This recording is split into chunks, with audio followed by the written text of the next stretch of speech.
What's up guys? Good morning. Anong balita sa atin dyan? It's been a while that I didn't make videos and uploaded into my YouTube channel guys because sobrang busy talaga. Wala yung sinasabi.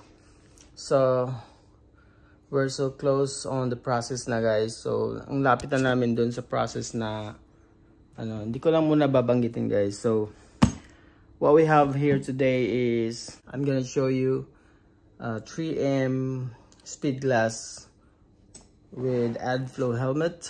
So ito yung helmet na to guys is binili ng company namin, I guess, and pinabayaran lang sa amin ng siguro mura siya.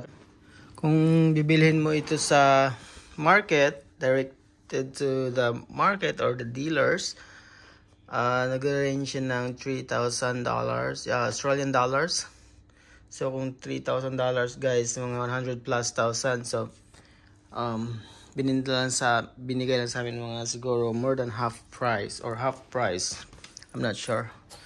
So ito yung 5 gen ng helmet nila guys. So napaka nice. Yung bag pa lang is pwede mo siyang i-ganyan. Hindi ko alam kung anong tawag dyan. Yan. Tsaka pwede retouchable and removable ito. Backpack. Pwede mo siyang i-backpack guys. So, yan. Ito yung natin. Ito yung i-review ko today. So, on my YouTube channel pala guys, ang daming nagtatanong pa din na hindi ko nasasagot kasi hindi na ako nakakapag-open ng YouTube channel ko. And for the new subscribers out there, maraming salamat sa inyo. So, ito pala, Ain and Main Vlog, Ain OZ.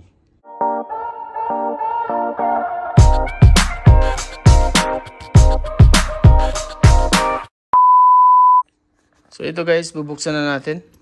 So, yan, bukas. Ito yung, pag binabagpak mo to guys, ito yung nasa likod. Ito yung nasa likod mo, ito. Kasi ito yung nilalapag yan o. So, 3M speed glass, AdFlow. So, bubuksan na natin guys. So, tagal kong nangarap nito guys since nalaman ko na may ganito palang product guys na mabibili in the market na. Kasi sa Pilipinas to guys, ito. Sa Pilipinas is madalang ko nakakita ng mga tao na gumagamit dito kasi nga sobrang mahal niya. Tapos ang trabaho lang sa Saudi, even yung normal lang na helmet na ginagamit na welding, hindi kami gumagamit doon ng automatic na helmet kasi may presyo. Tapos syempre diba, so ika nga health is wealth, diba? Kailangan nating protection din ng natin, respiratory natin o kaya natin katawan, kasi masamang effect talaga yung fume sa katawan natin guys. So ito yung battery niya guys. Yan, dito mo sa charge kasi charge to. Yan.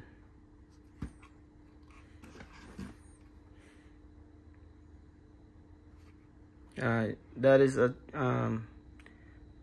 charging point out there. So yan. Tsaka ito yung belt niya. Yan. Yan guys, yan yung belt niya. So set aside muna natin yan dyan. Yan yung belt. Tapos ito yung charger niya guys. 3M AdFlow. Ganda kasi yung 3M, pinagpipilian namin na pareho lang siya ng presyo is pareho lang siya ng price range is lang din yun. Mga 1.8, pero yung brand na yun is Lincoln. Halos lahat yung kumuha nito guys is mga Australian na kasama namin is 3M talaga, the best. So ito yun, on and off. Yan, papakita ko sa inyo mamaya kung paano to i-set up. Yan guys, ito yung parang bibigay sa'yo ng hangin sa loob ng helmet. Yan. Ito yung belt, ito yung charger, ito yung battery, tsaka ito yung ito yung nagbibigay ng hangin, ng airflow. So, add flow. So, ito yung hose. Now it's connected to your helmet. You need to connect that one right there. So you can have your airflow. Lalagay mo tong hose dito and connected to your helmet dito. So ito yung helmet guys, papakita ko yung helmet. So yan yung helmet niya. 3M, speed glass, air control. Yun.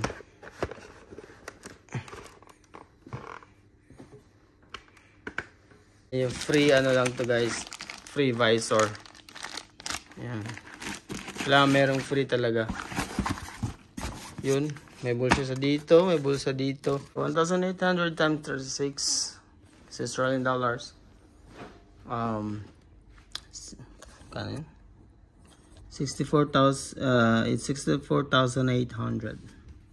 64,800. So, hindi ko kayang bilhin yan guys. Kung hindi kami tutulungan ng company namin na magkaroon ng ganito. Siguro lang binayaran nila yung kalahati tapos pinabayaran nila sa amin yung extra. Yun. So ito yung adjust niya dito guys. Kung tatanggalin mo to, itong pang-weld, itong talaga, itong pang-welding kasi dito yung clear glass. So ito yung pang welding sa loob, tapos ito yung visor. Yan yung sa loob niya guys. So there's a little bit complicated parts on this side as well, so I can't tell you guys. So from the hose itself, it's traveled to that panel, going down to the visor. You can select that one guys, the settings, if you want the flow of the air directly to your face and or to the visor. Pero sa akin guys is prefer ko yung sa visor, ayoko sa mukha kasi tinatamaan yung mata mo. Para kasi magdadry yung mata mo, masakit yan. So yan.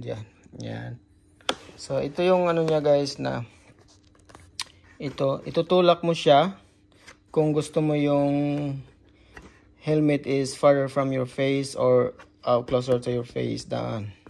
And this one, push mo lang siya, tapos hilahin mo to, pull this one out and pull this one in if you want a little bit farther from your face. And you can push this one back and yeah.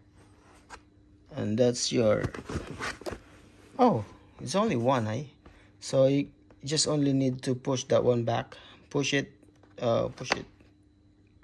forward, and yeah, find your angle. So your helmet can be like that, or like that. So you can see I'm not good describing this helmet because it's my first time so to have this kind of helmet. Kasi yung mga helmet ko guys, may automatic din ako nabili. Siguro mga Philippine money is siya, less than 3,000. Yeah, less than 3,000. So I'm gonna show you pretty quick guys. So push mo lang to, see the one? Yeah, ito yung filter niya. Pwede mo siyang tanggalin pa to. Kung mapapansin nyo guys, yung filter niya is parang filter ng sasakyan, mga aircon, dashboard, may screen pa siya guys. Yan, screen na metal, stainless steel. So if there is some solid debris like metals or whatever, it can go directly to your main filter. So before the dust or whatever debris, the dirt coming through, flowing through this filter, it will come first to the pre-insulator filter. So this is what you're gonna buy, what you're gonna need if you want to buy this kind of filter into tools, total tools, or whatever tools you can buy to get this kind of filter, guys.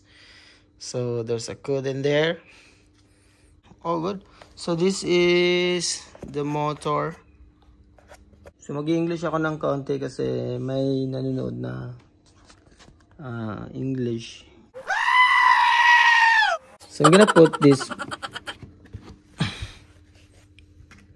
So I'm gonna put this battery on to this side. So unahin muna natin to. Yan. Tapos click lang. Yan o. Yan mo.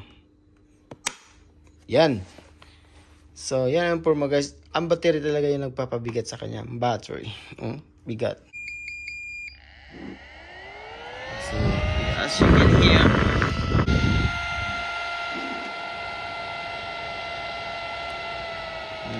so ito yung indicator, guys, ng kung madumi na yung filter mo, malinis pa. Pag may red na dito, it means you need to replace the filters. You can replace the filter. So ito yung sa battery niya, makikita mo dito. Yan.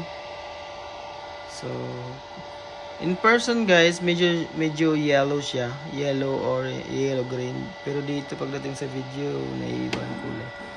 So if you want to turn this one off, just press this one. A bit long press, a little bit like on 2 seconds. Alright.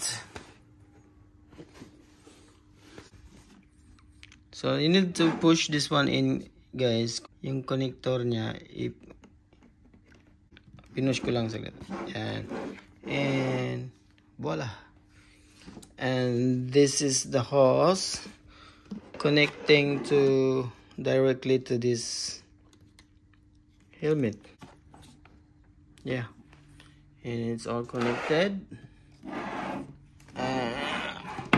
The belt goes right in there. I already charged this one yesterday, but some of the views that I watch on YouTube, they said that you need to charge the battery overnight, but I'm not gonna do that, guys. So once it's full charge, kasi there is no instructions from the companies that you need to charge it overnight before using it. No, there is no like that, guys. So it says here, when it's yellow, that was rapid charge. When it's yellow, flashing final charge.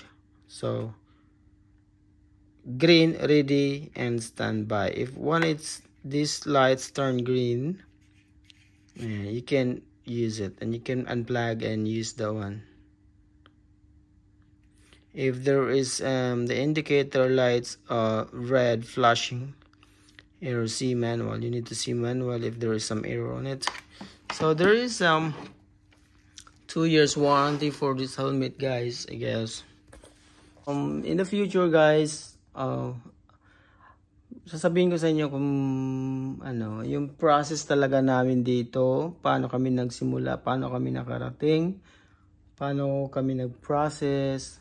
Yun, gusto kong i-vlog yun, guys, but for now, hindi ko muna i-vlog kasi syempre we are pa naman, di ba, nagpapunta pa tayo dun sa process na yun. So God willing, yun, pangarap ko lang magkaroon talaga ng ganito. So thank God, no? Kasi pinaranas niya sa atin to. So you need to protect your health as well. Hindi lang yung nagtatrabaho ka kasi para kukita ka.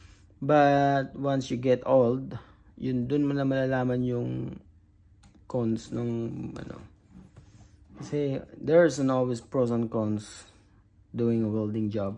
So enjoy. Pero sa work ko naman ngayon, guys, hindi ako palagi nagwi-welding. So wi-welding lang kami pagka natapos ko na yung isang job, tsaka wini-welding. So kailangan mo pa din to kasi Mano to, ito yung importante talaga. Hindi lang yung trabaho ako ng trabaho. So, sabi nga ng asawa ko, ka-presyo siya ng iPhone. O, bibili ka ng iPhone, may iPhone ka. Kung ito, pang trabaho mo naman, di ba? Ganun siya kamahal, but ganun siya kaimportante. Kung ganun siya kamahal, guys, may presyo siya, pero ganun siya kaimportante, nakakatulong siya sa'yo. And this is made in Poland. And Poland talaga siya, guys. Hindi siya fabricated by, you know na, hindi na ako magbabanggit. But they are directly purchased this one from Poland.